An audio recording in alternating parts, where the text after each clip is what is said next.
বাবা রে বাবা, এই ধানের জমিটা খুব সুন্দর হয়েছে।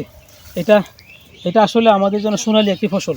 এই ফসলটা সকলেই পছন্দ করে। এটা আমার গ্রামের জন্য কৃষকের খুবই গুরুত্বপূর্ণ একটি ফসল। আসুন আপনারা দেখেন, এই ফসলে আমরা দেখছি কি আসলে এই ফসলে চাষাবাদ করতে গিয়ে আমাদের কৃষকরা দিন রাত অক্লান্ত পরিশ্রম করতে হয়।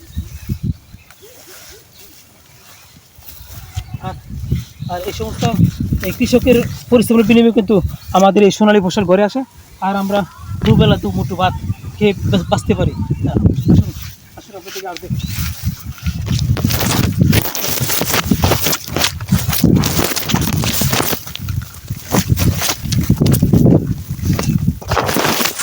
দেখেন, এই দেখেন আমাদের এলাকায় কৃষকরা ধানের পাশাপাশি এইভাবে ধানের পাশাপাশি এই দেখেন তারা এই প্রচুর চাষাবাদও করে, বুঝছেন? এই দেখেন এই কচুও চাষাবাদ করে। আসলে এই সমস্ত কৃষকের পাশে আমাদের কৃষি অফিসারদের গুরুত্বপূর্ণ দিয়ে থাকার দরকার এবং তাদেরকে সহযোগিতা এবং আশ্বাস দেওয়া দরকার। আসলে এই সমস্ত কৃষকরা আমাদের দেশের সম্পদ, আর তাদের পাশে আমাদের কৃষি অফিসার থাকতে পারলে আমাদের কৃষি ফলন আরও ভালো উৎপাদন হবে। সকলে ভালো থাকবেন, সকলে সুস্থ কামনা করে আজকে আমার এই কৃষি পাঠ থেকে বিদায় নিয়ে এখানে শেষ করছি। আসসালামু আলাইকুম।